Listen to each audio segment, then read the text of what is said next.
Scientists found a new statue on Easter Island inside the crater of an old volcano. They were sure they already cataloged all the Moai. That's what they call those famous stone giants. But this discovery changes what we know about them. First of all, the Moai were rarely alone, so we may hear about more of them in the same area. Second, it's the first Moai found at the bottom of a lake. Scientists were working on a project to restore the marshland in the volcano's crater when they stumbled upon the statue. The lake that was here began to dry up in 2018. For at least 200 or 300 years, it was almost 10 feet deep, so it would be impossible for humans to build or put a statue on the bottom. Scientists think the Moai are over 500 years old. It's possible that the Rapa Nui people who built them probably brought the statue here when the lake was dry in the past. The new find turned out to be slightly over 5 feet tall, which is smaller than the other statues on the island. It's a full-bodied one with recognizable features. Researchers also plan to do radiocarbon dating to find out the exact age of the statue. They don't plan to remove it from where it was found because the oldest members of the Rapa Nui community want it to stay where it is. Moai statues kept scientists puzzled for centuries. They knew that they were built as a dedication to the island's chiefs, but no one could figure out why they chose these various locations for the statues. Most of them were found along the coast of the island. Researchers from Binghamton University in New York decided to study the locations more closely and learned that it had to do with water. Easter Island has porous volcanic soil that absorbs rain easily, so there aren't enough streams or rivers and too little fresh water. Hundreds of years ago, the island's people relied on groundwater discharge to get drinking water. The water stored deep underground in rock or soil layers, called aquifers, reach a point where it flows up to the surface. When this underground water emerges near the coast, it mixes with the salty seawater, but the salt level remains low enough that the water is safe to drink. The islanders used to collect this water directly from the spots where it flowed out. And it looks like that's why they built the Moai along the coast, right near their most important water source. The main bodies of most of the statues were made of volcanic tuff from a local quarry in what used to be a volcano. This material is easy to carve, but not so easy to transport. That's probably why researchers found over 300 unfinished Moai back in the quarry. The rest of them stand in various locations, facing the villages. It looks like the statues were carved lying on their backs. Then, their sculptors detached them from the rock, moved them downslope, and set them in a vertical position to finish the work. When it was done, it was time to move the statue to its platform. And we're talking about moving statues that weighed around half as much as a single-story, unfurnished house without a car or any modern equipment for 3 miles.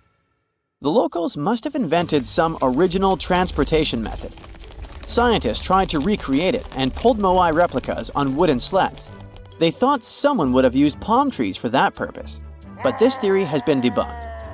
The most successful experiment so far was wielding ropes to rock the statue down the road in a standing position. This sounds legit, because the local Rapa Nui legends mention that the Moai walked from the quarry. And of course, they needed a good road to get there. In the early 20th century, researchers Catherine Rutledge found an 800-year-old road network on the island. It was a bunch of pathways around 15 feet wide going from the quarry. She thought that those roads were ceremonial and not built just for the statues. She wasn't a famous scientist back then, so others mostly ignored the theory. Several decades later, famous Norwegian adventurer and archaeologist Thor Heyerdahl published his theory. He mentioned that the roads were there exclusively to transport the Moai, and some of the statues were dropped along the way for some reason. But in 2010, researchers found that the statues reached their final destinations because they were all set on hidden platforms. The road floor was U-shaped, so pulling massive statues along them wouldn't be easy. You can still find roughly 15 miles of these roads on the island and see them from satellite images. Scientists used to believe that the Rapa Nui people made Easter Island unlivable and ruined their own civilization. But a new study, that used remote sensing data and machine learning says that the island's population didn't grow too big and collapse. Instead, the islanders figured out how to live in this challenging place and kept their population small and steady for hundreds of years. Researchers found amazing rock gardens as proof for this new theory. Easter Island, or Rapa Nui, is one of the most remote places on Earth where people live. It's surrounded by the Pacific Ocean. Central Chile is 2,200 miles to the east of it, and French Polynesia is 2,600 miles to the west. The island, which is 63 square miles in size, is made entirely of volcanic rock. But the volcano stopped erupting a long time ago, so Rapa Nui's soil has lost most of the useful nutrients that lava once brought here. It's also drier than tropical islands, and its deep waters made fishing much harder for the settlers, as there's no shallow lagoons or reefs to fish in. So, the islanders came up with a smart farming method called rock gardening to survive here. They spread rocks of different sizes over the soil and planted crops like sweet potatoes and taro between the rocks. The rocks protected the plants from harsh winds and salty air and helped regulate the soil's temperature. They also slowly released minerals into the soil, so it became healthier for growing food.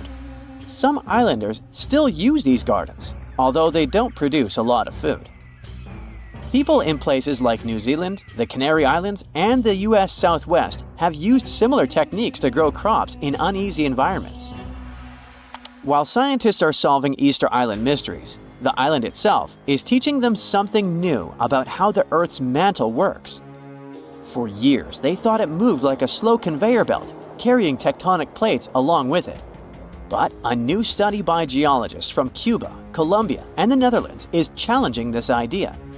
They used a special method called zircon dating to figure out the island's age. Zircons are tiny crystals that form when magma cools, and they have traces of uranium inside that turns into lead over time. So, the scientists measured this change to tell the age of zircons. And they were shocked when they saw that some zircons were way older than expected, around 165 million years old. The island itself is only 2.5 million years old. The scientists found that these ancient zircons came from deep inside the mantle, under the tectonic plate, by magma from earlier volcanic activity. Easter Island's volcanoes are part of a group called hotspot volcanoes, formed by hot plumes of rock rising from deep within the Earth. Normally, these plumes stay in one spot while the Earth's crust moves above them and creates a chain of islands, like Hawaii. But the discovery of ancient zircons on a younger island shows there's more going on deep underground than we thought. Research showed that 165 million years ago, a giant volcanic plateau existed where Easter Island is now. But 110 million years ago, it sank under Antarctica because of tectonic subduction. Ancient zircon minerals stayed put and didn't travel away with the mantle conveyor belt. So, it looks like the mantle near hotspot plumes doesn't flow as much as scientists used to think. It stays still. This new idea could lead to big changes in how we understand plate tectonics and how the Earth's inside moves over time. Waves are crashing higher than ever before, about to swallow one of the world's most mysterious islands. By 2080, rising seas could crash all the way up to Ahu Tongariki. It's the famous ceremonial platform on Rapa Nui, aka Easter Island. Unfortunately, that's not just a guess. Researchers at the University of Hawaii at Manoa have already run the numbers and shared their findings in the Journal of Cultural Heritage. Their study shows that up to 51 other cultural landmarks, including the iconic Moai statues, could face flooding. But before we get to all that drama, let's learn more about Rapa Nui itself. This is the original name of Easter Island. People from Polynesia settled there way back, around 300 CE. Once they made themselves comfortable, they started creating their own wild and creative culture. Between the 10th and 16th centuries, they built massive ceremonial platforms called ahu and huge statues called moai, made to honor ancestors. Those giant figures still stand today, giving the island a mysterious vibe. Rapa Nui National Park protects all this. It's a Chilean wildlife area, the heart of Rapa Nui culture. The architecture and sculptures here are totally unique, even compared to other Polynesian islands. Easter Island is super remote, literally the farthest inhabited island in the world, sitting 2,300 miles from mainland Chile. The island covers 64 square miles, and the World Heritage Site takes up about 27 square miles, including 4 tiny nearby islets. Rapa Nui National Park is full of archaeological treasures. Experts estimate there are about 900 moai, more than 300 ahu, and thousands of other structures for farming, funerals, houses, and daily life. The moai are incredible. Some stand 6.5 feet tall. Others reach almost 66 feet. Most were carved from yellow-brown lava using simple basalt tools called toki. Some moai were still being carved. Some were being moved to their final ahu, and some were torn down and re-erected.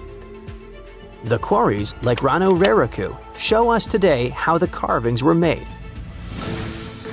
The ahu come in all shapes and sizes. The biggest is Ahu Tongariki, with 15 moai lined up on top of it. Most ahu have a raised platform of carefully worked stones, a ramp, often paved with smooth beach pebbles, and a flat area in front. Rock art is everywhere. You can find pictographs and petroglyphs in all kinds of styles. Caves hide even more carvings. Even villages, farms, and other structures are super interesting. By the 16th century, according to studies, the Rapa Nui society faced a big crisis. Natural resources ran low. The culture started to change. Many of the megalithic monuments were ruined. The ancestor cult was replaced by the man-bird cult. It was centered in Orongo by the Ranokau volcano. There are 54 semi-underground stone houses there, all shaped like ellipses and decorated with carvings about birds and fertility. This cult lasted until the mid-19th century. It's probably no wonder that colonization brought huge changes. Livestock, forced relocation, and diseases cut the native population to barely over 100 people.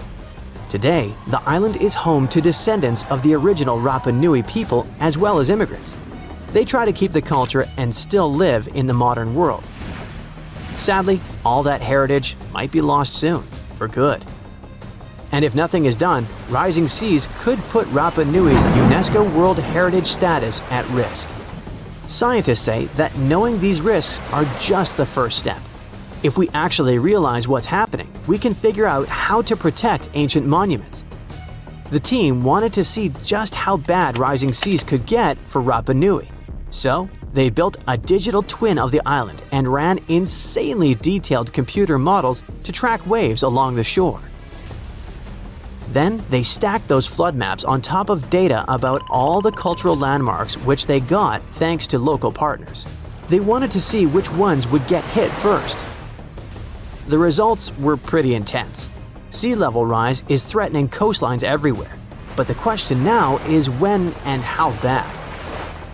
The researchers' timeline shows that waves could crash all the way to Ahu Tongariki by 2080. That's the famous platform with the Moai statues, the heart of the island's culture. The data is clear and the clock is ticking. The island's people need to start planning now before the sea starts taking what's theirs. And Easter Island isn't the only potential disaster site suffering from the elements. The old city of Chanchan in Peru is feeling the heat from extreme weather. It used to be the capital of the Chimu Empire and is basically the biggest pre-Columbian city made out of earth in the Americas. The place was super advanced for its time. They had smart city planning, organized society, irrigation systems, and some amazing art. The Incas took over in the 1400s, but the ruins still show how sophisticated the Chimu were. It's now a UNESCO World Heritage Site, and it's really important. And now, El Niño. The warm phase of a natural climate cycle called El Niño Southern Oscillation brings both heavy rains and long droughts to this place. These ups and downs have happened forever, but now they occur more often. Besides, rising groundwater is making the buildings unstable. To fight this, people are controlling the water table, fixing walls, documenting the architecture, training locals, raising awareness, and making disaster plans. Storms and shrinking sea areas are also causing problems for the 19th century whaler settlement on Herschel Island in Canada. It's so bad that buildings had to be moved inland to stay dry and avoid flooding. If erosion keeps going, locals might have to move them even more, and some structures are likely to be abandoned. Permafrost is also breaking down graves, which makes buried caskets topple and break. If we move to the mosque city of Bagharat in Bangladesh, we'll find that water and salty soil are wrecking stone buildings. Salt gets into the rocks and then expands when it gets wet. This causes the stones to crack and crumble faster. And this place is a UNESCO World Heritage Site too. It contains 360 mosques, public buildings, water tanks, mausoleums, bridges, roads, and other public buildings. People once constructed them from baked brick. Another place potentially in danger from rising seas and stronger waves is coastal Great Britain. There, weather conditions are threatening lots of historic castles. Hurst Castle in Hampshire, Tintagel in Cornwall, Peel Castle in Cumbria, Bayard's Cove Fort in Devon, Garrison Walls in the Isle of Scilly, and Kelshot Castle in Southampton all face danger. English Heritage says they need to fix walls and build stronger defenses to stop storm damage. Heavy rains and extreme weather are also hitting Edinburgh in Scotland. Flooding and landslides are a serious growing risk. Since 1970, annual rainfall has gone up 13%. The sandstone repeatedly gets wet and dries, which wears down Edinburgh Castle and erodes the volcanic rock it stands on. Is it going to topple one day? If nothing is done soon, time will show, I guess. Another super famous and touristy place that might get flooded soon is Venice in Italy. Its lagoon faces a serious threat from rising sea levels. Flooding is becoming more and more common. This puts the city's buildings and streets at risk. So, as you see, the problem of Rapa Nui aren't unique. Other coastal places like Hawaii face the same threat from rising seas. Ancient temples, sacred burial grounds, and other irreplaceable cultural sites are at risk, just like the Moai and ceremonial platforms of Easter Island. The rising waters don't just threaten buildings, they put the history, traditions, and identity of entire communities in danger. Researchers are using data on coastal flooding to predict what could happen to Rapa Nui and other historical spots. They're mapping the risks, studying how seas will rise, and searching for ways to protect those precious places. The clock is ticking, and without action, some of the most sacred and ancient sites could be lost forever. That's it for today. So hey, if you pacified your curiosity, then give the video a like and share it with your friends. Or if you want more, just click on these videos and stay on the bright side.